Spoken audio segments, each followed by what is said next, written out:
Hi, good afternoon. Thanks for coming back inside when it's such a beautiful day out there. So we've got a big charge for this panel. Talk about feminist film criticism for the masses. Quite a large topic, but we have an experienced panel that will guide us through that with, I'm sure, lots of historical context as well as current experiences. But I'd like to take a minute to first introduce myself. My name is Mary Desjardins. I teach, I'm a professor here at Dartmouth in Film and Media Studies, and I'm also currently chairing the Department of Film and Media Studies here. So I would like to introduce each of our panelists, and they've each prepared some short remarks, notes, to get us launched on discussion. And so they'll each have their moment to talk, and they'll probably be conversing with one another briefly after that. And then at a certain point, of course, we'll open it up for a discussion with the whole group. So I'm going here in the order that we have in the program. Molly Haskell has had a long career encouraging the growth of film culture, from working for the French Film Office in the 1960s and interpreting for French film directors when they came to America, to working on selection committees for numerous film festivals, to teaching at Barnard and Columbia University. However, most of us know her through her film journalism for numerous publications, such as The Village Voice, The Nation, Vogue, and Ms. Magazine, and through such books as From Reverence to Rape, The Treatment of Women in the Movies, first published in 1973, and Women and Men and Film and Feminist.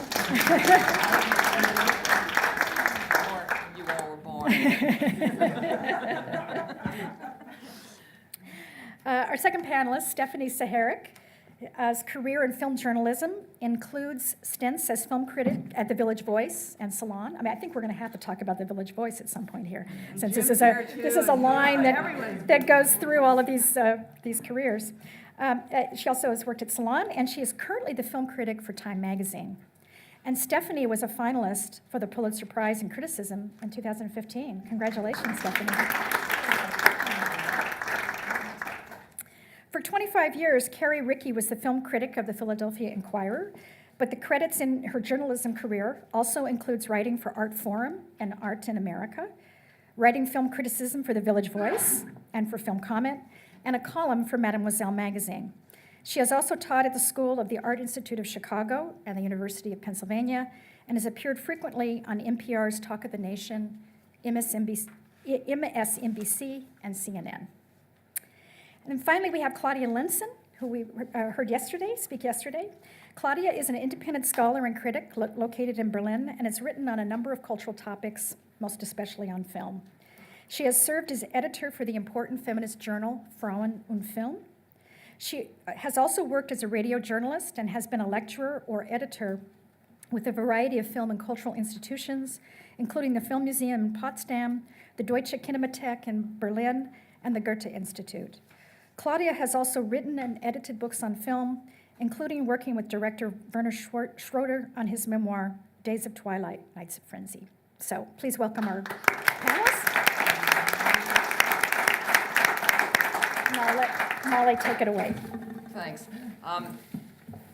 I don't think I had forgotten the title, but I don't think film criticism was ever for the masses. I think that's the first thing we have to remind ourselves, ever. I was trying to think. I forgot that this symposium had taken place at Dartmouth. When was that? The symposium was... Yeah, the 60s, March, 64. Roughly, yeah, because Andrew used to talk about that. It was like the first time he had been acknowledged as a critic. He was writing for The Voice then. It was Pauline. I had forgotten Pauline was there, but Susan Sontag was there. And I think Stanley Kaufman. It was really this moment of sort of taking film criticism seriously. It was also a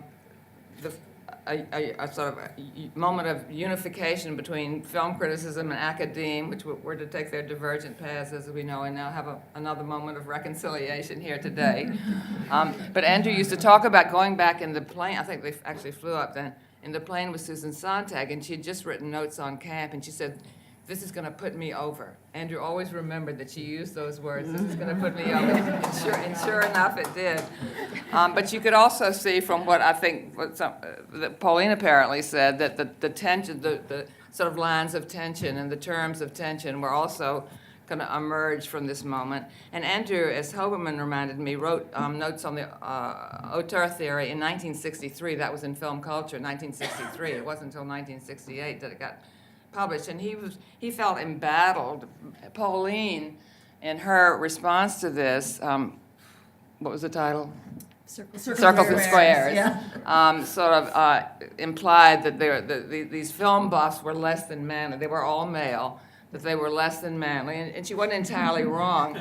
But then she was no model of sort of female sociability herself. So, I mean, if anyone was a kind of film geek avant la lettre, it was Pauline. I mean, she did have a broad frame of reference, cultural frame of reference, but she also had this incredible vast knowledge of film.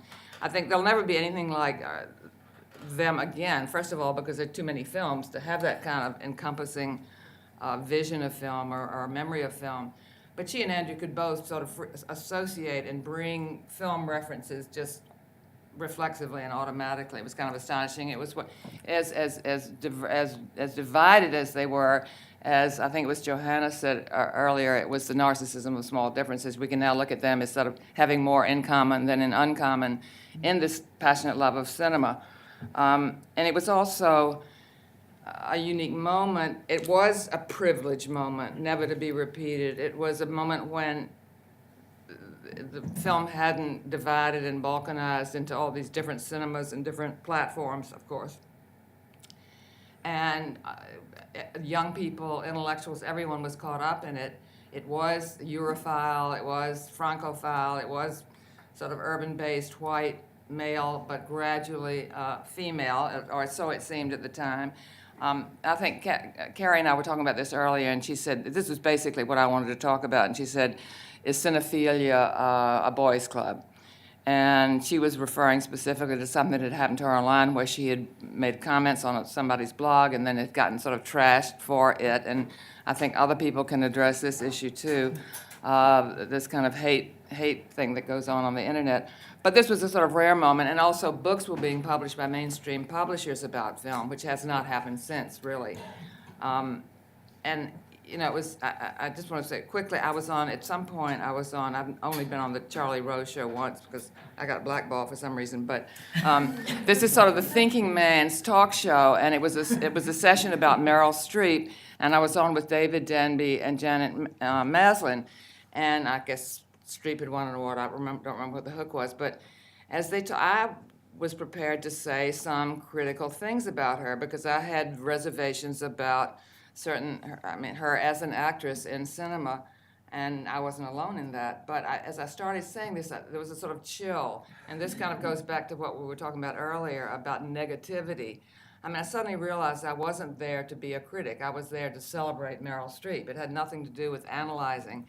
And I've always loved I loved criticism before I ever loved film, I think, because I loved analysis and the sensibility and the insights and the kind of close reading of text, which is no longer a part of film in the Academy. But this was a unique moment. There were women writing movie criticism. The Daily News had, partly because film was not taken seriously, so who were the low people on the totem pole at newspapers were women. So the Daily News had Kathleen Carroll and her cohorts, Judith Crist, Pauline Kael, Joy Gould Boyum wrote for the Wall Street Journal. The Times had two, neither lasting very long, but Nora Sayre and Renata Adler, and they brought their kind of idiosyncratic sensibilities to bear. I mean, it was open. It was a kind of something that was sort of wide open. And the nature of the criticism, yes, you could say romantic and autobiographical, but it was also the realization, the thing that Erica was talking about earlier about Ballas, is that how we were formed. It was kind of the first generation writing with the knowledge of how we were formed by movies and our very neurotransmitters, and how these were selves that we couldn't completely access. We were totally Freudian, totally psychoanalytical, but somehow through movies we could access the unconscious of directors and our own. Through Hitchcock is, of course, the obvious example because of beneath these placid surfaces roiled serpents of repression, and that was, and sort of we were finding ourselves in relation to cinema. So that was sort of what was going on. And then it was sort of the way we found our orientation in the world and the unconscious.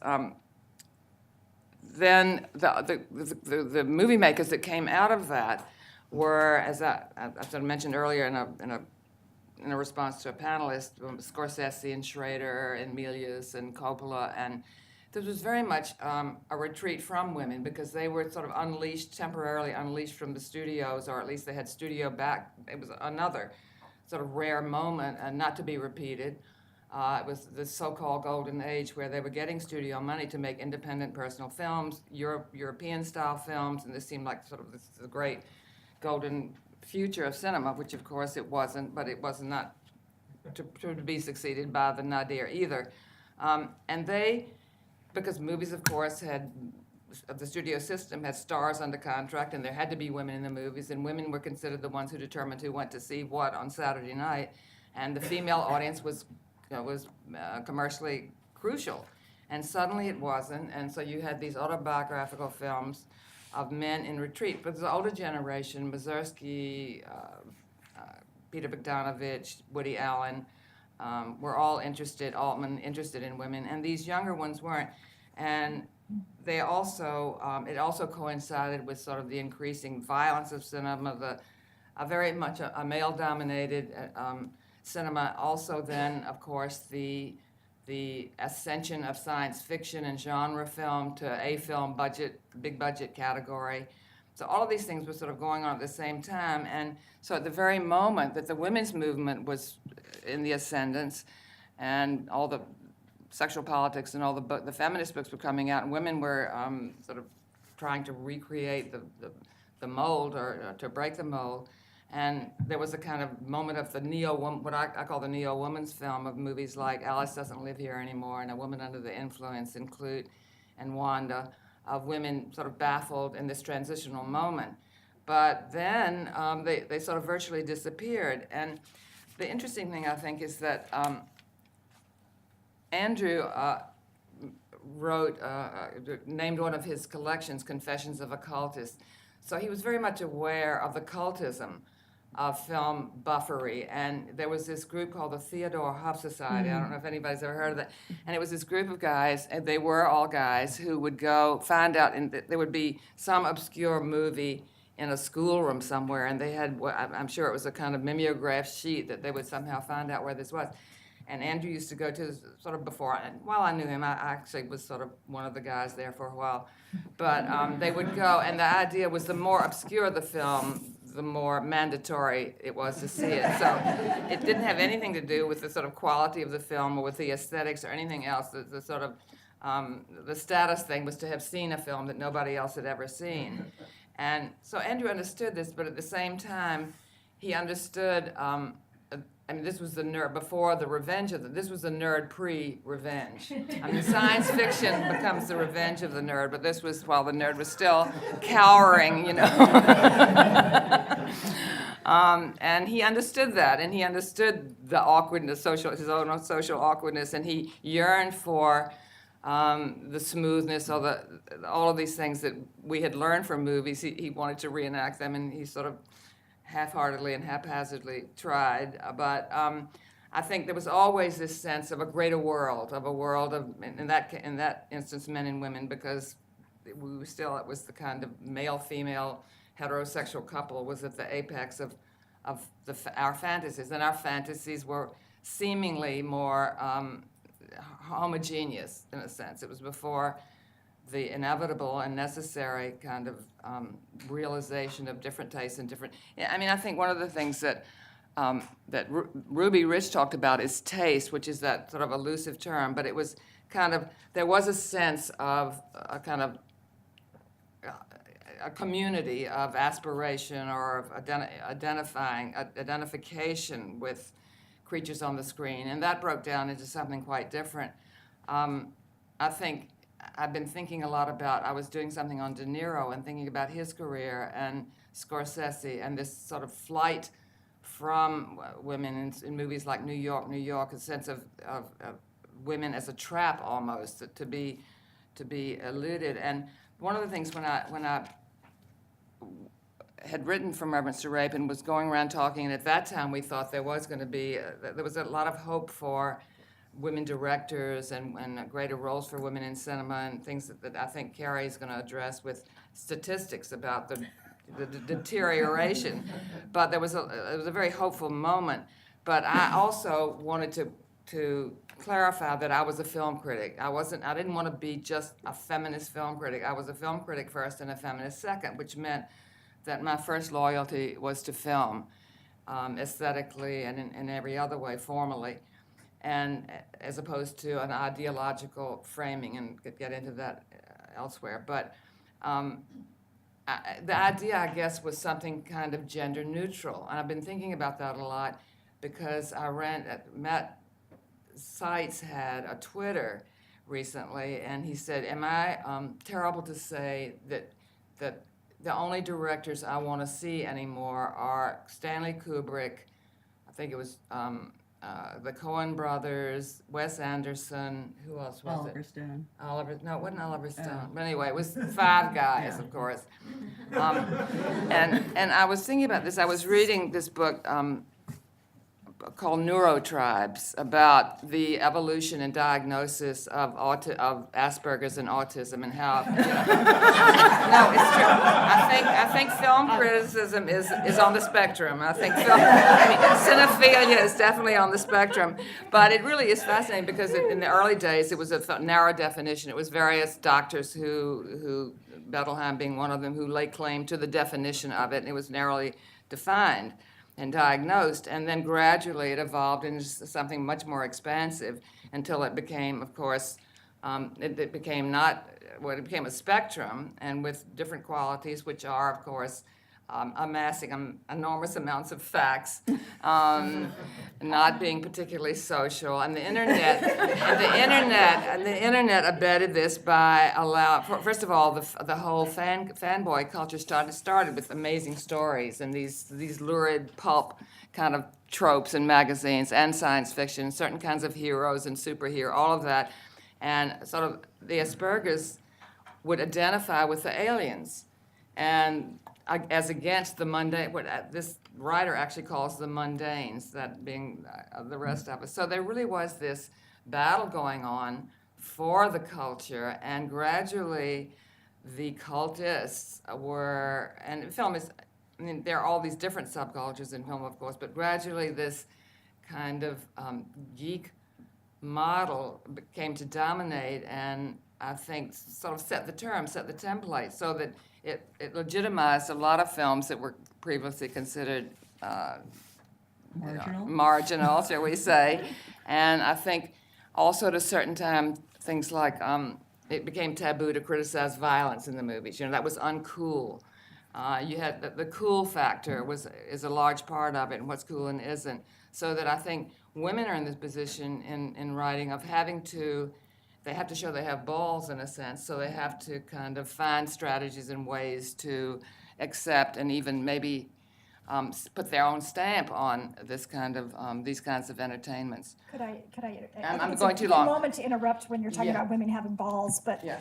which I think is a great moment maybe to move on to next and get All right, back to can I this. just do one Sure. I can do it later. Okay. We can talk and I can do it Yeah. later. I don't want to go any longer. That's fine. I want to talk about women with balls. Yeah. Here's one right here. I don't know about that. Molly, it really resonated for me when you said that your first loyalty was to film, because when I realized the actual subject of this panel to talk about like being a feminist film critic, I thought, I don't really know what that is. It's kind of like asking me, well, how does your body process water? Like, I don't know, it just goes through. But so I'm going to sort of back into the subject by telling a story about a panel I was on a few years ago. And to tell the story, I have to name names. And if some of you are going to tattle to the other parties involved, that's fine. But just please convey the spirit in which this story is told. Because these are people, they're two guys who, one of them is a friend of mine, and the other is someone whose work I just absolutely adore. Anyway, I don't know how many of you have heard about Festival Albertine, which is a festival of ideas that was started by the French Cultural Embassy in New York. So they had their first one a few years ago, and Griel Marcus, who is a friend and also someone whose work I just really, really love and admire, invited me to be on a panel with him and with Olivier Assayas, who is really, I think, one of the greatest living filmmakers.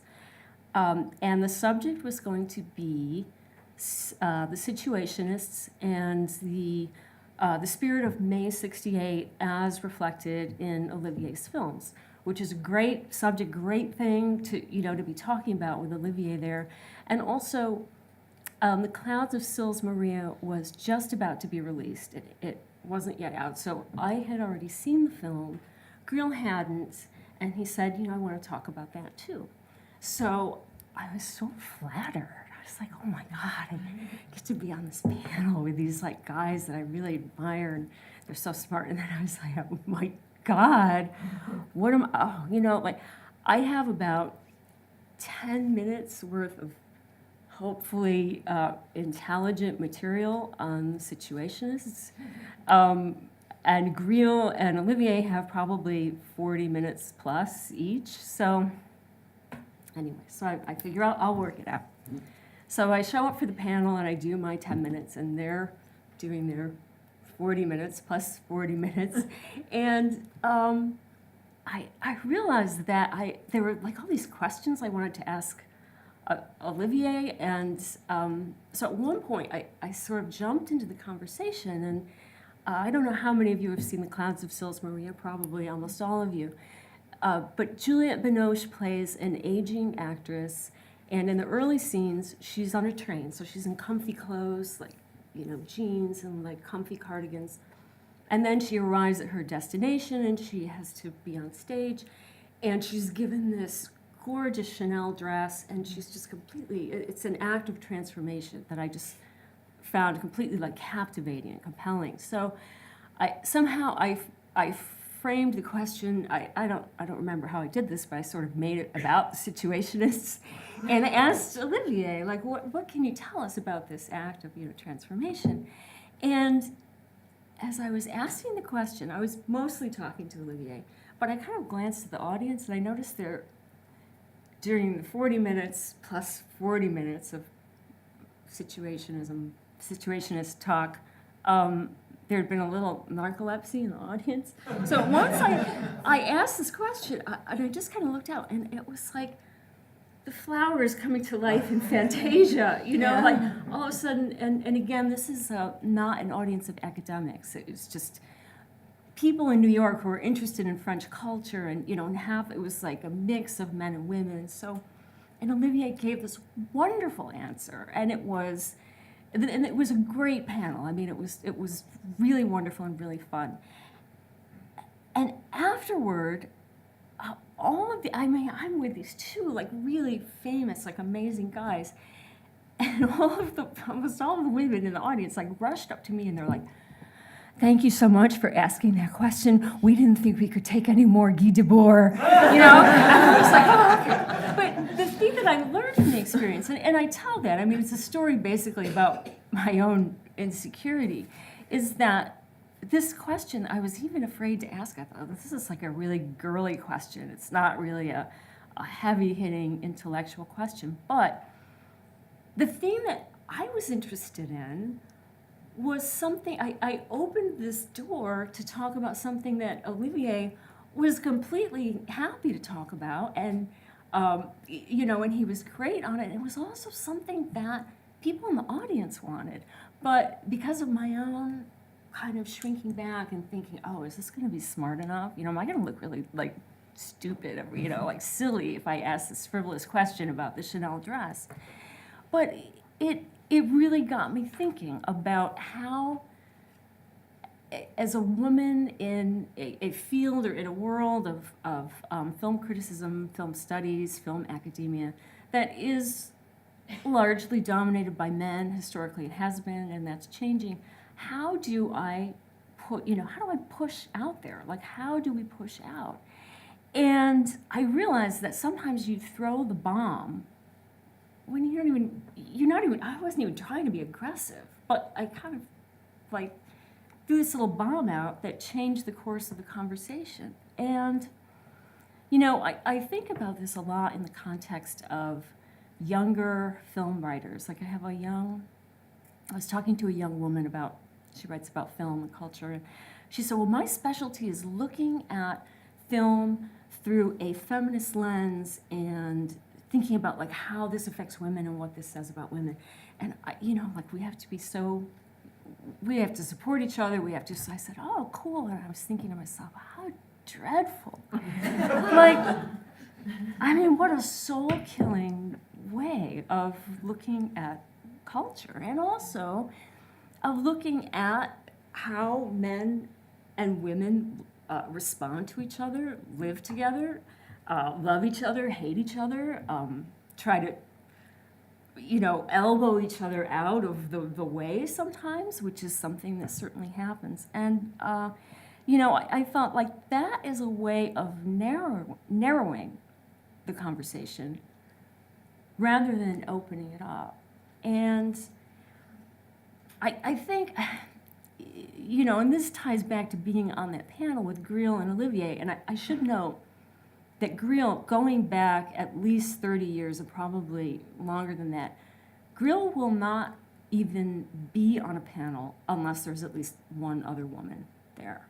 So he is known for a long time that sitting there like watching a bunch of guys like John is like not always that interesting. But part of it too is, as women, I think, okay, we've all been in situations where guys kind of talk over us, or sometimes like you'd be on a panel, you will be like the only woman, and the guys will talk, and then afterward, people come up to you and say, "Wow, your ideas were really interesting. I wish you'd spoken up more." I was like, I was trying to. So that does happen. I'm not saying that it's not a reality, but I think a lot of times guys talk to fill up the space because the space is there and they're used to it. It's like they're like, oh, we don't have empty space, got to keep talking. So I think the responsibility lies partly with women to, we have to jump in. We have to be willing to ask the kind of gonzo question about the Chanel dress, because maybe a guy isn't going to ask it. So I don't know. I mean, maybe this is something that we can talk about a little more, but I think I'm done.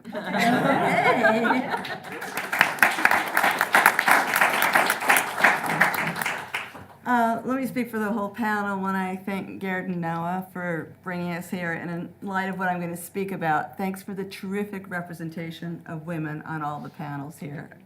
It's much appreciated.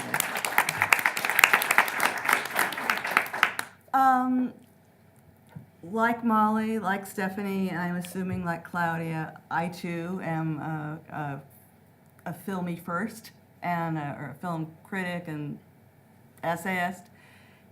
But I am also a feminist, and I don't want to. I think you can have allegiance to both without ranking them. But and there's been a lot of talk about the difference between film Wissenschaft, film research, and not research, film studies. Thank you, or science. Wissenschaft is whatever. But I think that as a critic, I'm writing a rough draft of film history on deadline, and I think what film studies people do is assemble and write a polished manuscript of film history on deep reflection. And I think one can do both, not in the same piece, but I think one can do both. And I hope I have and over my career. But I came to New York, I guess, in 1976. And the best investment I ever made in my life was that $25 a year membership to Museum of Modern Art, because I worked every morning from 9 to 1, and then every afternoon I spent at MoMA or Bleecker Street Cinema or Theater 80 or the Regency. New York was just full of repertory cinema then. But I guess the real moving thing, I started thinking critically about films, actually. I'm pretty sure it was early in '77. There's a double bill of Wim Wenders at the Museum of Modern Art. It was Alles in den Staaten and Im Lauf der Zeit, which we in America better know as Kings of the Road. And there's, as I'm sure all of you know, there's that great scene where Hans Zischler and Rüdiger Vogler are driving along the frontier between East and West Germany, and they're talking. And I think it's Vogler who says, the Yanks have colonized our subconscious. And it was like a bolt of lightning. And, you know, I'm 22 years old, and it was an awakening. I felt like a sleepwalker who'd been, you know, shaken awake. And, you know, there I was, without knowing it, an embryonic feminist. And I certainly was under the influence of art historians like Linda Nochlin and John Berger, and I guess Laura Mulvey, who have talked about male artists like Goya interested in women as sexual subjects, where an artist like Mary Cassatt would be interested in women as social, I said that wrong, Goya interested in women as sexual objects, and people like Mary Cassatt interested in painting women as social subjects.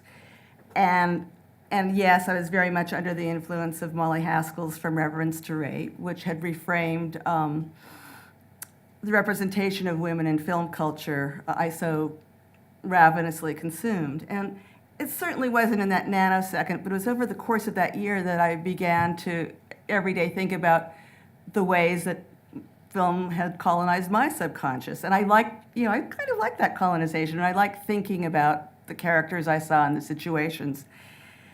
But it was over the course of that time that I began to question, was a movie like Sam Peckinpah's Straw Dogs encouraging my complicity with male fantasies of power and dominance? And what of this horrible movie called Snuff, which I hope none of you remember, although I think Jim might. It was a grindhouse movie by the Finleys, Roberta and Michael Finley. And notoriously, it ended with the purported dismemberment and rape, dismemberment, and murder of the woman by a film crew.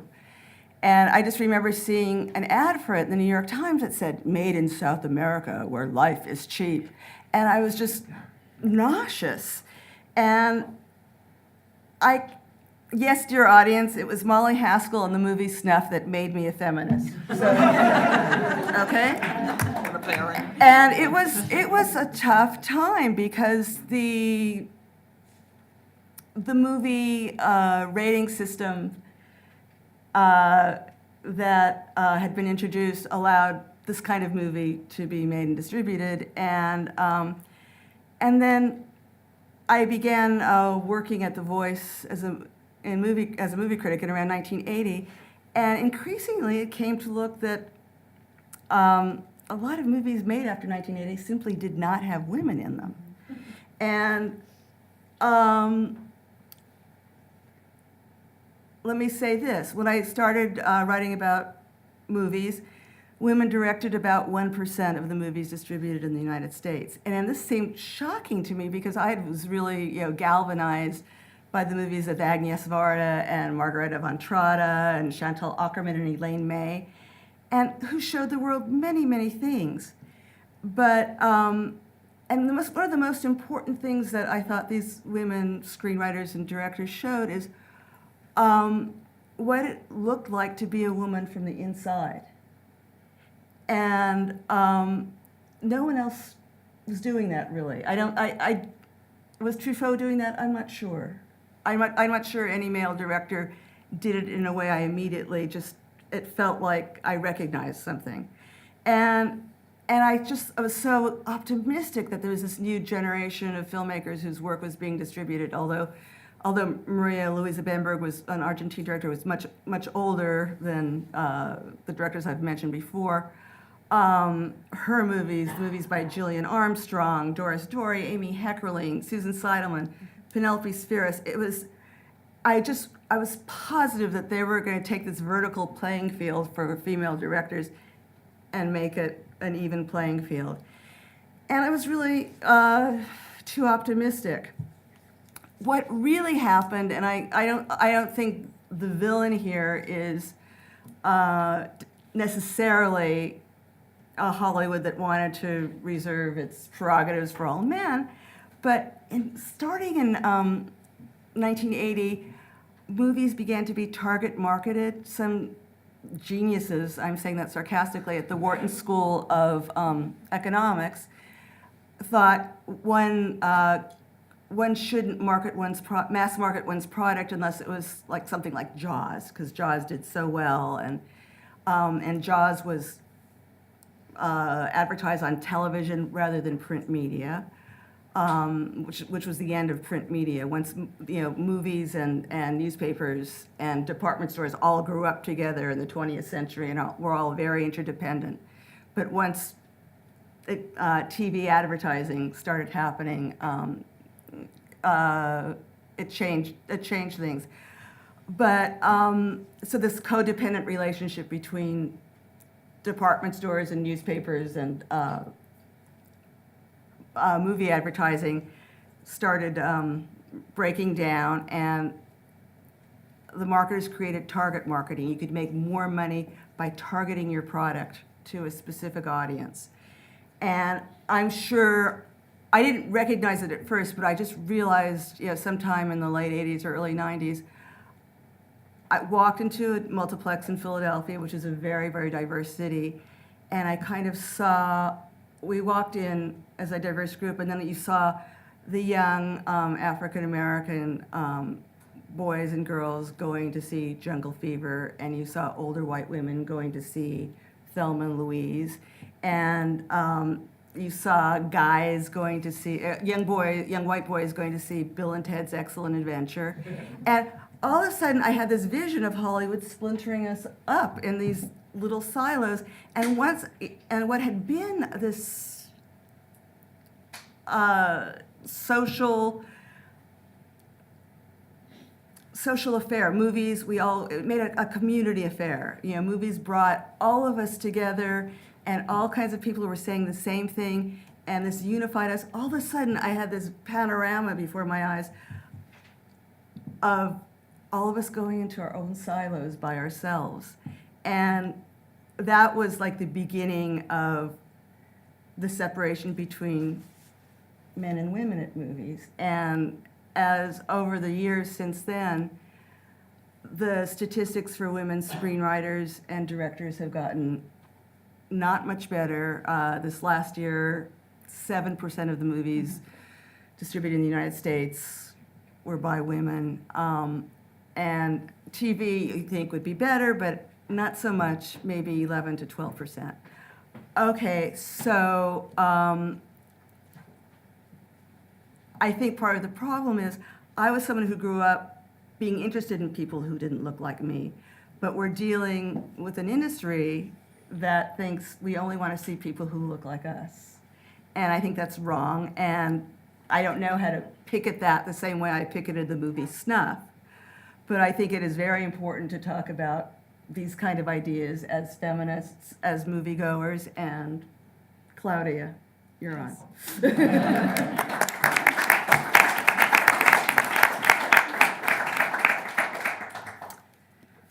So I think my part is to tell you something about the German situation. This year we are lucky to have two prominent films, two prominent women filmmakers. Toni Erdmann is the film of Maren Ade, which did a rather good job, won a lot of prizes, and had around 130 million or more people in the cinemas.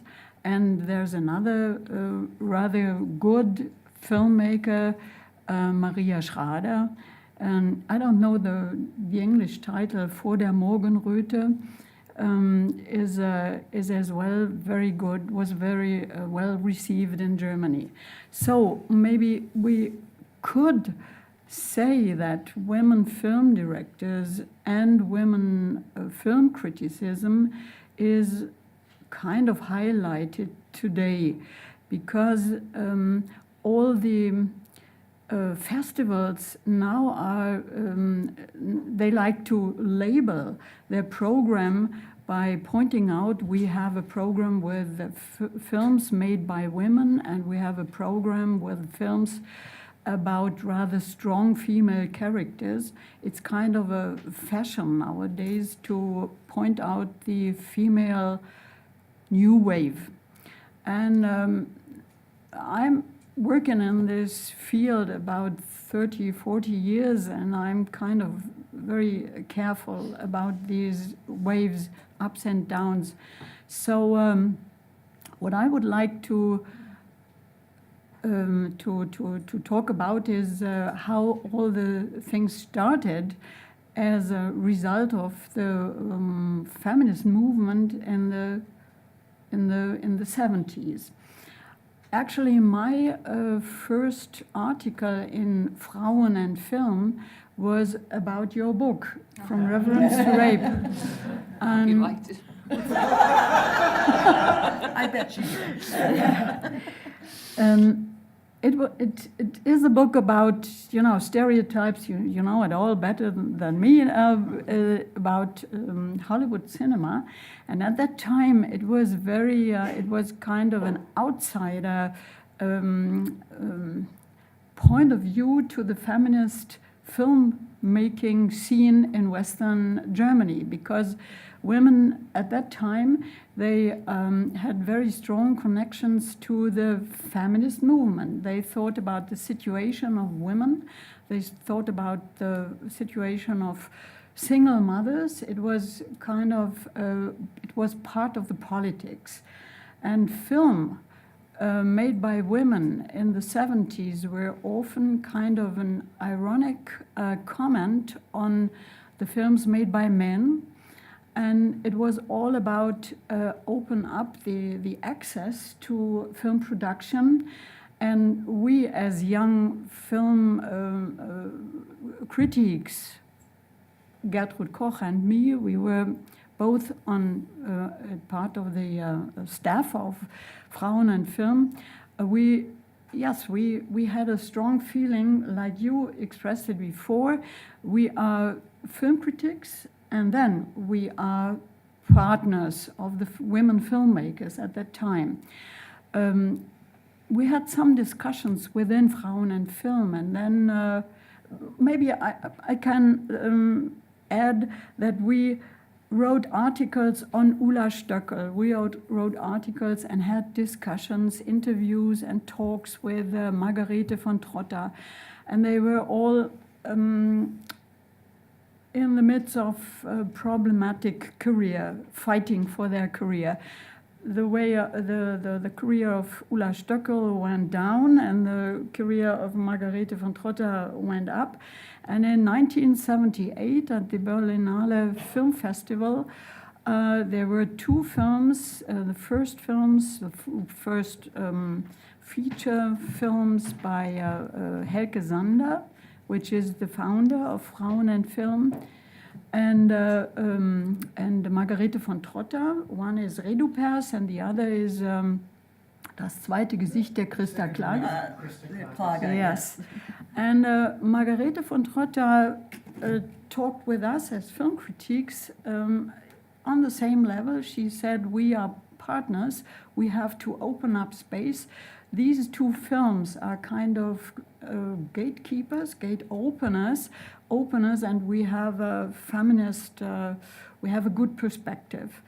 And it was completely different. After that, we, as film critics, had a problem with her following films. The negativity problem, is it a good is it good what she does? How can we talk about her films? And it was always a problem fighting for open up the access for women filmmakers in this small market. It's completely different than in the United States.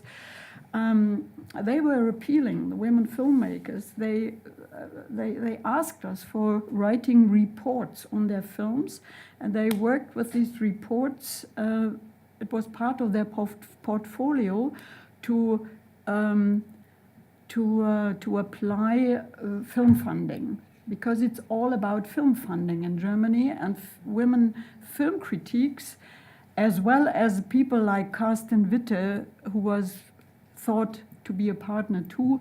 We were all asked to do something and to add papers in the portfolios of filmmakers. So this is, I think it's the main point during the 80s, to struggle for the independency of film criticism written by women.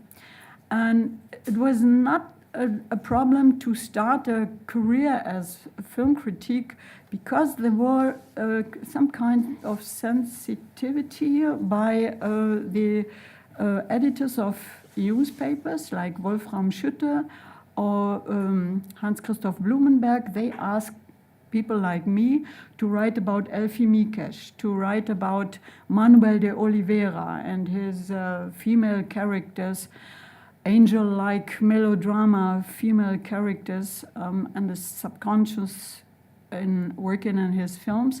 So we could start writing on films, and we tried to get more independency from women film directors. And then came at the end of the 80s, beginning of the 90s, you were talking about that, kind of a backlash, because there was a new generation of women filmmakers like Doris Derry. And they tried to get independent from the former feminist bound women film directors, and they declared themselves, they opened up space. It's all about claiming space for filmmaking and criticism, though it's not the same thing. It's a parallel development. And a woman director like Doris Derry, she declared herself as independent from former feminist filmmaking. She said, I do nothing have to do with these lilac trousers and red hair. New style, new attitude, new kinds of films, aiming at the film industry, doing comedies, and open up the space by working in the field of comedies. And so we had then the other way around. We had kind of a new task to save the heritage of feminist film criticism. And I think that is kind of the story that we have some kind of partnership, and then the ways are, it's a crossing, and then each of the fields goes in another direction.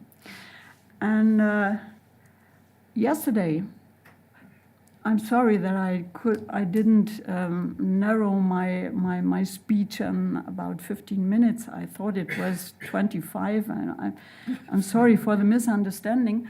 What's interesting to me is an independent person, a film critic like Frida Grafe, who finally left the magazine Film Critique and opened up her own space in newspapers and catalogs on photographers, writing for books, parallel or being published by film festivals. It was kind of a new field that she opened up, and she had a rather radical perspective on her own profession, and that is what intrigues me, to think about her heritage and how it deals with our constant struggle for opening up the field. She constantly refused talking about the narrative of a film. How can one like me manage to work for a newspaper in following her kind of writing? She constantly refused reacting on the everyday orders you are given by newspapers. She chose a film which she liked to write about. And what kind of career can a person like me build on that? I have to follow the program in the cinemas. And that is kind of interesting. How do you manage as a woman film writer to emancipate from this male-dominated kind of film criticism in the film critique, in the magazine film critique in the 60s? It's a kind of emancipation story. And she found her singular kind of aesthetic on writing on films. And I think young film critiques, women film critiques, they have lost this kind of heritage. And that is my task now, to bridge the several generations. I did a book, which is rather a thick volume. I did it with a colleague, Bettina Schöller-Bourjus. She is a filmmaker, and I'm a film critic, and that's part of the story. We came together to do a book on film and film criticism, seen as a collaborative body of work during 40 years of the story of feminist film working.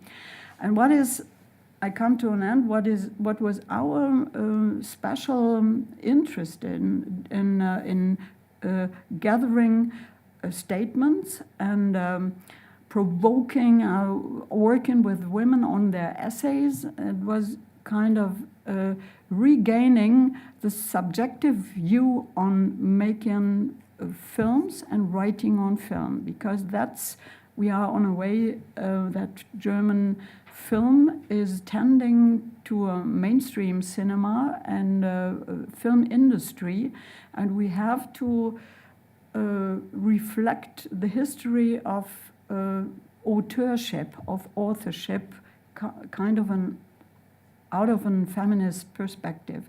And we asked the same question to about 40 women.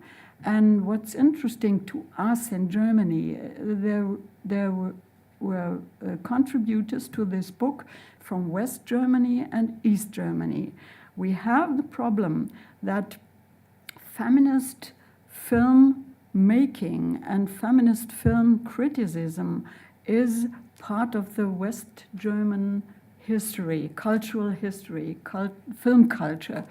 And it's completely different, the heritage thinking, it's completely different in the film scene or film culture among the film culture, among the representatives of DEFA film.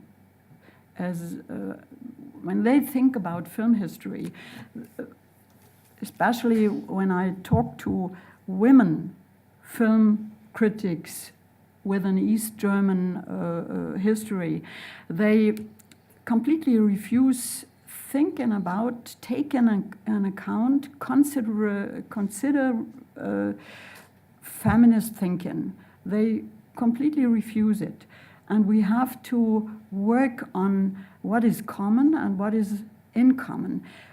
We did a lot of interviews, we asked questions and asked for essays, and what comes out is that the situation of women filmmakers and the women working in different kinds of crafts and skills on filmmaking are very similar in East and West.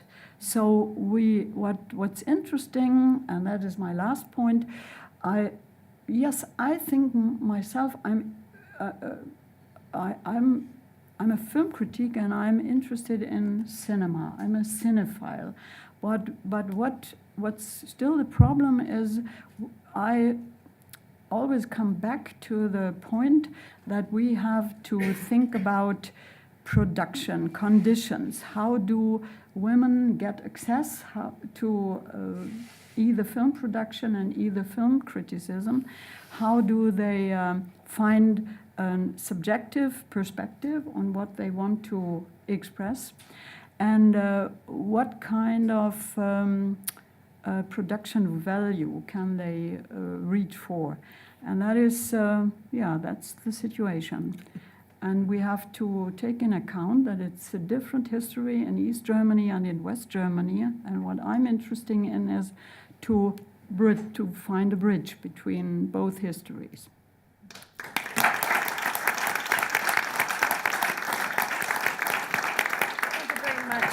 I'm going to invite the participants to speak to one another, and then we'll open it up to questions from the group, just to make a reflection on some of the issues that I see cutting across all the presentations. There was a mention by many of you, issues in terms of generational, and with Carrie even speaking to her younger self in her presentation. So issues of generation of women and generation of feminisms. I think we can't say feminism without saying, talking about it plural, in a plural way.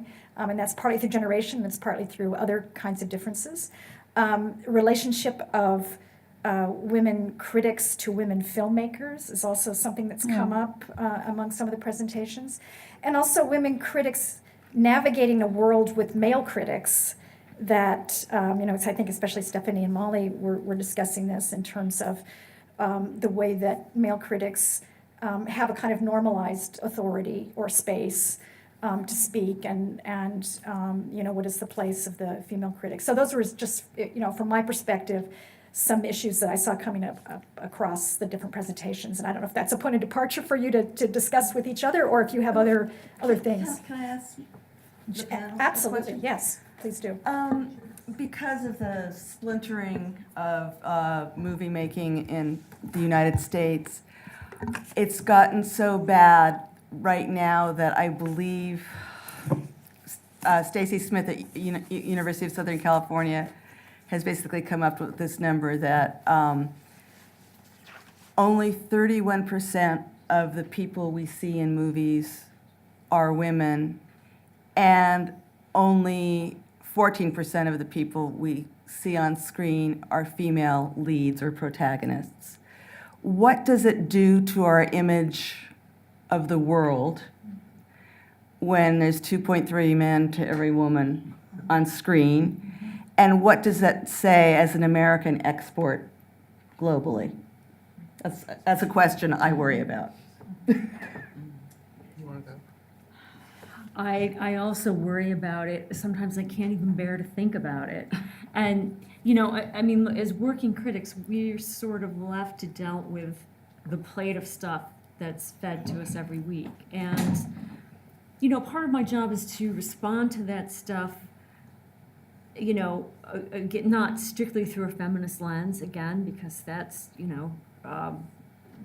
could be soul killing, but at the same time, you're always aware of it, and it's not even like, of course we all want to see opportunities open up for women filmmakers. We want more women speaking up. But even this idea of how women are represented. A man did that. It's the patriarchy. Sabotage. I was when you were talking, Carrie, I was thinking of this movie that came out 2 years ago, starring Blythe Danner. Did you see this movie? Oh, yeah. I'll See You in My Dreams, which was made by a young guy named Brett Haley, and it's basically about Blythe Danner plays a woman in her 70s who's kind of re-entering the dating world after being a widow for a long time, and I really loved this film, and I thought, this is amazing. ideally, maybe it should have been written by a woman, but he came up with the idea himself. And so the one thing that I think we have to look at within this context of wanting more women in the world doing work is how are male filmmakers thinking about women? And this movie in particular is just a great example of the sympathetic imagination at work. And where would we be without that? I mean, as consumers of art. So that's another thing to think about. It's not just who's making the Well, film, but how. Yeah, also 20th Century Women is made by a man, and Yeah, it's a wonderful movie and great performances by all involved, and there are women and men on screen having conversations and relations. I mean, that's very, very rare right now, and I have daughters, and I want them to enjoy the same prerogatives and job opportunities and representations as men. Period. And they don't. And it sucks. Well, it's the kinds of films that are being made. I mean, when Yeah. you're doing Avenger movies, I mean, Scarlett Johansson is the biggest paid star in Hollywood because she's doing Avenger movies. Yeah, and six men to one woman in that. Well, I mean, Yeah. there was a piece by Brooks Barnes in the Times does the roundup, and she had recently, she said, she used the term all audience films, meaning for everybody, and she was referring to Kong, Logan, and The Sleeping Beauty. Now, they're not all audience films to me, but these are this is why there are not that many women. It's the kinds of films being made. And 20th Century 20th Century Women just never got any traction because of that. And I think it's also an older woman, and it's not just an older woman, but it's a woman who looks her age. Now, that's a no-no. That's a anti-erotic idea for most audiences, and I think that's one of the reasons it didn't. And I think it's true when you talk about, I mean, I'm all for more women directors, but the real big thing is men who are interested in, just plain interested in women, not just lusting after them, but liking them and being interested in how they think. And that's the thing that Mike Mills does. It's so few. And I think this generation of male filmmakers were in flight, not just from women, but from the female side of themselves. And that's one of the things, I mean, I just want to just mention this one thing because I brought it up, that I was thinking about De Niro as part of that very male type of star, and even more so than many others. And I was watching, because somebody had talked yesterday about Tarantino suddenly having this moment where she just couldn't respond to the Tarantino film as a woman, and those moments come, and even with all the best interest in the world of being genderless and all the rest of it.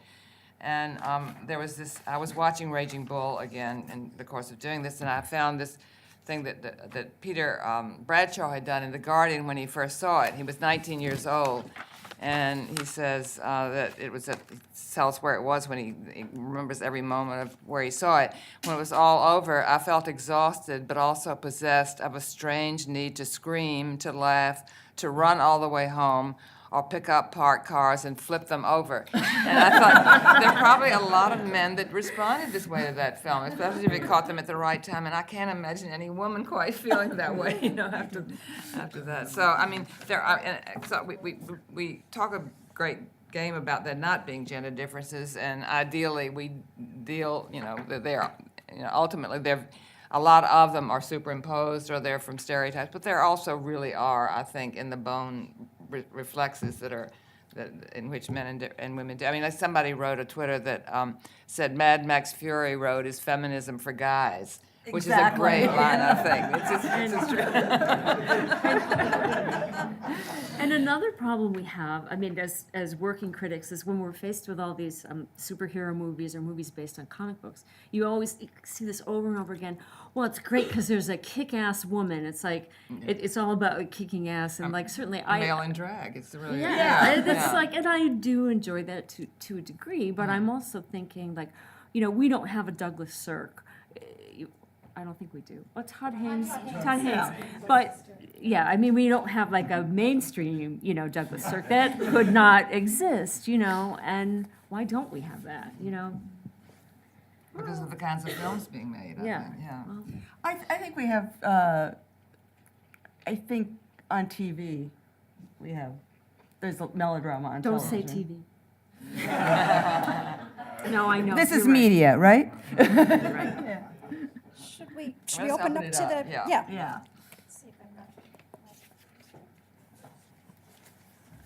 You know, Carrie, I was very intrigued by your reference to Margrethe von Trotta, and then something echoed by you, Claudia. And I recall when I met you in 1980, you were traveling to the United States for the Goethe Institute with a package entitled Women's Film from Germany. And it included films by, you know, you'd mentioned Elfie Mikisch and Christina Parancioli and I believe Jutta Bruckner and Helke Zander, of course. Now, that was the heyday. That was the heyday of New German cinema, and I think the Goethe Institute had in mind that, well, you were serving the function of a sort of advocate for this. And there is a way in which Margrethe von Trotta became really a very successful entity in the United States. I mean, a footnote to that. Margrethe von Trotta co-directed The Lost Honor of Katharina Blum, but if you look at the credits, non-present that way. Yeah. It's as if she, you know, somehow helped along, but really, I mean, she was equally involved in that. But the point I would want to make here is Margrethe von Trotta became the only figure who would become, only woman who would become integrated into that body called New German Cinema. Helke Zander, most certainly not. Her film would gain distribution in New York, but only a very minimal one. And as a matter of fact, I think if you look back at the history of Frauen in Film, it was, I think, an anti-New German cinema journal. I mean, there are the article on von Trotta was negative. The Wittstock piece, there's a very, very long discussion of Alexander Kluge's part-time work of a female slave, very negative. Subsequently, there's a very interesting panel discussion between Gertrude Koch and several others about Edgar Wright's Heimat, very negative as well. I mean, in a way, what the journal was, and I think it was so remarkable that way, it was a kind of lobby group effort for not only feminist film criticism, but feminist film making, and they were inextricably bound. And I think that was very important. So that, in a way, That's why we gave it up. I mean, you know, Uta, Gancho, and me, we left the staff and we tried to open up and to found a new art magazine together with our partners. We wanted to work with men and to open up the discussion on feminism with men. And that was, I mean, you know, the story, the magazine moved over to Frankfurt and became more or less a magazine for the academic discussion. Well, I think the story has a happy end, though, insofar as, you know, the presence of those films that you showed gave rise to, among other things, a very interesting panel discussion, a roundtable about new women's film that appeared in New German Critique. I think these films became part of academic syllabi in the United States and actually were very important, not only in German departments, but I think across the board. And I think there was a lasting presence, even if it was not, say, commercially inflected, even if these filmmakers did not become part of New German cinema, and why should they? It was a different entity altogether. So I mean, there was, I think, that was a very successful moment, I think, in advocacy, and you sent me, I believe, an 80-page manuscript that was titled Coast Films about that experience. And I read that a few months ago, and I think with great pleasure. I mean, this really was a good moment. Thank you. Okay, you speak about the happy ending of this story. Now I'm at a certain point. I think really we have to connect this kind of story to the young people, young filmmakers, especially young women filmmakers. We have around 40 to 45% women filmmakers at the 3 or 4 academies for filmmaking, film schools in Germany. And what's the discussion now is how come that these young women filmmakers start with their full-length films, and they travel around the world on film festivals. They win prizes, and 5 years later, there's no second film, and they are kicked out of the business. What's happening then? Same thing happens in the United States. Yeah, and sometimes women want to have children and raise children, and that's a it. complication. That's it. Well, sometimes women sequence their lives differently, but sometimes they're just not getting that second film. Yeah. And when film schools are roughly 50-50 male, female, and when the females and males are winning the awards and prizes equally in college, and the males are advancing and making second, third, and fourth films, and women aren't. Is that a leaky pipeline? Yeah, I don't know what that is. Yeah. And there's committees at Sundance and all over the place studying this. Sorry. Hi, thank you for a great panel. I had a question which is sort of starts off with being to Claudia, but then it's kind of for everybody. One of the things that I think Frauen und Film was enormously important for was recognizing the different parts of the industry in which women worked, so that it wasn't just about women directors. So it's now, I mean, there are these extraordinary interviews that you don't find anywhere else, with Herta Thiele, for example, from Mädchen in Uniform and Coole Wampe. There's an interview that Heide Schlupmann did with her. It's gold dust in terms of film history, and the same is true of, there's a big Fassbinder retrospective now at the BFI in London. I was trying to find out some stuff about so-called Fassbinder's women. There's a wonderful roundtable in Frauen und Film, which is one of the only sources, really, for a conversation with Irm Hermann and Hanna Schugula and various others about their experience as actresses working with Fassbinder. So this is a question really to all of you about not just writing about directors or not just looking at directors. There are actors, but there's also a lot of below-the-line personnel who have, editors or cinematographers, whatever it might be. And I just wonder whether you see that as part of your work to also kind of displace attention from time to time from the directors. Yes. Very good question. Of course, yes. I'd like to add one other thing. I think we have to memorize the contribution of women film critiques in German history as well. You mentioned Heide Schlupmann, Gertrud Koch, and all the women working on an academic level on women filmmakers in history. But what's really missing is the reflection on women history in writing on film. Some years ago, I was asked to think about that question. What was the situation of women film critiques around 1962, Oberhausen Manifest? Who wrote about that phenomenon? And who made it up? Was it only were they only filmmakers who aroused the interest for Oberhausen? Was it just Alexander Kluge, or what kind of media play arose around that phenomenon? And it was rather interesting that I found 2 or 3 women at that time who had written about the start-up of the start-up of new German film. I mean, simply the manifesto.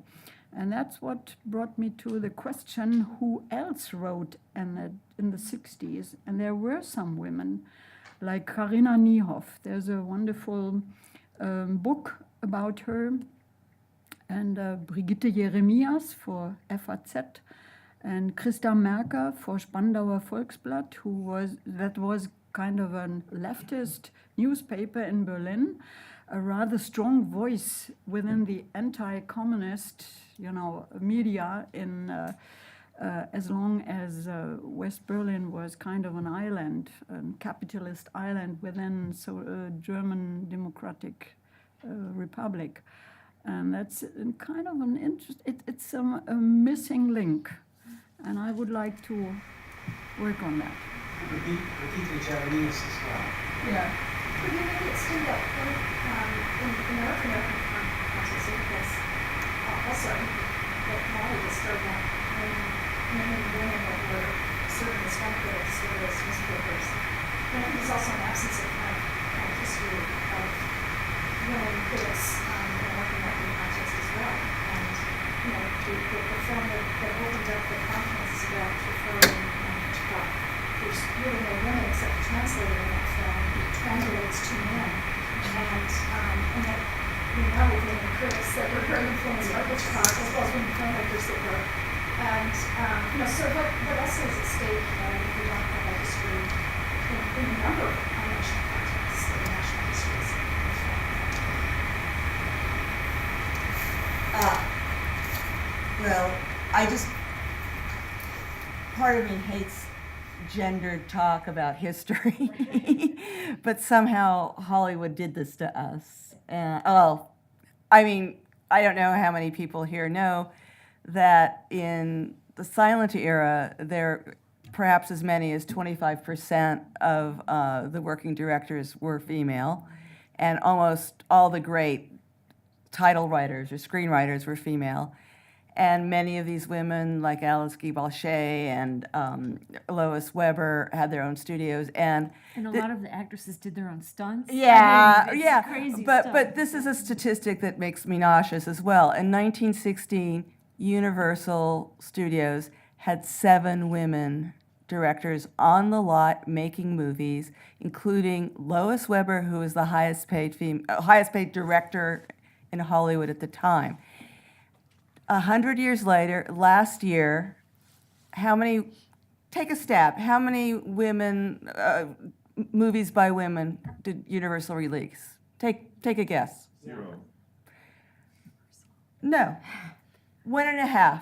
Bridget Jones's Baby by Sharon Maguire, and a woman was co-director of an animation called Ratchet and Clank. And Comcast, which owns Universal, happens to be in Philadelphia, and one of the CFO, I was teasing him about Universal not hiring women directors, and he said, well, are there any? That was A. And B, I said, well, yeah, Bridget Jones's Baby made money for you. Oh, yeah. And I said, did you know that Universal had 7 women on payroll making movies in 1916? He told me I was lying. I had to send him information. There is a lot of scholarship on women in Oh, yeah. film history. Yeah. There's the Women Film Pioneers Project, Right. which is an online project that actually talks a lot about Right. these issues you're talking about here. But how is it getting lost from the more popular discussion? The fact that a film executive has no idea about that, scholars have no idea, but film executives don't. Most of the public doesn't know these things. Well, there's been a lot of acquisition. There's no institutional memory at studios anymore because they've been acquired and sold and bought and sold. But that's part of it. But right now, 10 years ago, I could name probably a dozen women critics at dailies.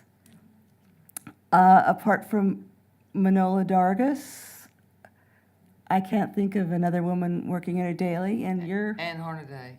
Oh, Yeah. of course. Yeah. Sorry, Anne Hornaday. And you are the only weekly person right now, right? I think so. Yeah. So, that history gone. Yeah. I think Johannes, you've been waiting for a while to ask a question. I would just be curious whether any of you would mind reacting to something that Ruby threw out yesterday that I was really struck by, but that we didn't get back to, which was, and I'm sorry she's not here anymore, which was that she said she purged the word "we" from Oh, yeah. Film I thought it was Quarterly, really fascinating, yeah. which presumably is about avoiding the erasure of difference. but now, if we're talking, and I'm aware that I could be asking this question of any panel, and it doesn't have to be the feminist panel, but since we're talking about targeting audiences and siloing and narrow casting, I'd just be curious to hear you think about what that means to take the we out of the mix, which might be very powerful also to assert in the face of narrow casting. I think that is it. In fact, I was going to bring that up because I think when we were talking about the earlier time when we were using it a lot, it was that sense of homogeneity that we could say we, and we all generally like the same films, except that Pauline used it in a different way, in a sort of coercive way. She was always imposing her taste, and so you sort of got caught up in her experience of the movie, and that was meant to be yours, and it was a very it was coercive. I think, of course, Ruby is talking about it as something that excludes, that it purports to be inclusive, and yet it actually excludes. And why should this person? And that again, you break down into tribes, different tribes and identities, and you can't speak for all of them yet. In a way, so there's this tension. I think there's a real tension going on between the desire to establish a feminist, and we have it even on the panel. I think Stephanie's hesitation about even describing herself as a feminist, and a lot of women feel this way, and I'm very much determined too. I just don't want to be just feminist. There's a tremendous tension in all of us, I think, about that, but I think it's all the more reason why we do have to speak out, even if it is unpopular and sometimes unchic to do so. I mean, I don't have attention. yeah. I Well, suffer I from do. that. I do. I have attention. Well, I think sometimes you feel like a congressperson. The ghetto idea. Signing, well, yeah. Yeah. And also, if somebody asked, if you're a woman and somebody asked you if you're a feminist, you're just, I think all of us in this room would say yes, because if you say no, it opens up all these questions. But when you say you're a feminist today, it is like being a congressperson signing a bill and there are all these riders at the end, and you're like, okay, like this, I don't know about this, but you can't cross them out, it gets too complicated, so. Well, it's yeah, also that we don't, I think feminism itself is diverse, has diversified. I mean, I wrote a piece, yes, there's no, I wrote a piece on Elle, which I didn't love the film, and I wrote a long piece on it. Somebody else wrote a feminist piece on it, praising it, and both of them were called definitive. Neither is definitive as far as I'm concerned. There's a feminist argument for the film and one against it, or a woman's argument against it and for it. So I do think we're caught up in a sort of just a miasma of different definitions, and I'd like to hear what other people have to say about that, because I think that is an interesting point. How do we position ourselves to object to certain practices in film without turning off the whole audience? Or, it should be something that, we already know that we are on the defensive somehow, and so what do we do about that is really the position we're in. How do we seduce but also complain at the same time? That's the name of your next book. Yeah, seduce and complain. Isn't that a movie? So I'm gonna think, I think it's on, okay. What's that? Okay, so I'm just gonna, no. Oh, I see. Green means yes. Okay, so this is a great panel, and I have a question about the use of criticism to reorient your readers to a film. And I'm going to end with a question of a film that's kind of surprised you that you could kind of claim as a feminist film or as a good object, but in a way that required criticism to kind of intervene. And I'm going to give you a quick example of something that, a review that did this for me. So I love Wesley Morris, and I'd seen Magic Mike, which I thought was great. And then I read his review of Magic Mike XXL, which has the best last sentence of any review ever. And watching it through this review, I was absolutely convinced that this is a film about just feminine and I think feminist sexual pleasure.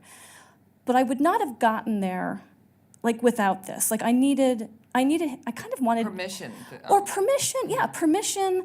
I needed to go in there kind of ready to go with it. I use, you have your people that you trust, and they just orient you. And I'm wondering if you could, even like, either things that you've read or films you've watched, like just kind of quickly, like what would be a film that like a review can kind of say, you know what, this, if just read a little bit like this is totally, an unexpected cool object. That's Well, I think that's a great point, and I think it's what's great about good criticism. And I think most people that don't like critics, that don't want the thumb anything, would say, well, I don't want a critic. I want to see, unless they want it as a market guide to whether to see the film or not. They don't want to read it. They would rather see the film. I don't find that. I don't mind reading. I don't mind if I know the plot ahead of time, because then I can enjoy it more in a way. I remember Andrew. I couldn't understand. I didn't go as far as he did. He would like to know the results of a tennis match, say, so that he could just watch the form. There was no suspense. He didn't want suspense, and suspense is a distraction. So I think in some ways that can be great to have that kind of mediation, and you see things and you look for things that you would, and I think it's especially interesting that it made you comfortable in responding in a way that you might have been a little timid or self-conscious or not allowed yourself to. I think that's great. I think what Ruby said yesterday about what was the film she was, the David Cronenberg Crash, where people came out and you just saw this raw reaction before they'd sort of become, the mediation of their own consciousness of what they were meant to say and what not to say. So there's so much going on in us, I think, that is on that level. And that I think this is one of the great things about cinema today, that it does encourage this kind, even though you can say the academic side of it is sort of impersonal, at least in the texts that are being written. Still, this idea of sort of jouissance, male and female, and the kind of the license of that of audience almost participation. Yeah. I know I can think of something, but nothing's popping up right now. You can get back. I love those kind of stories where, like, there's Something. Maybe although somebody in the audience has. a whole review, burn your way down to the last sentence. Yeah. Oh, tell us the last sentence. All right. No, well, okay. So He ends wet. sentence is the movie didn't leave me hard. He's really out there, I'm saying.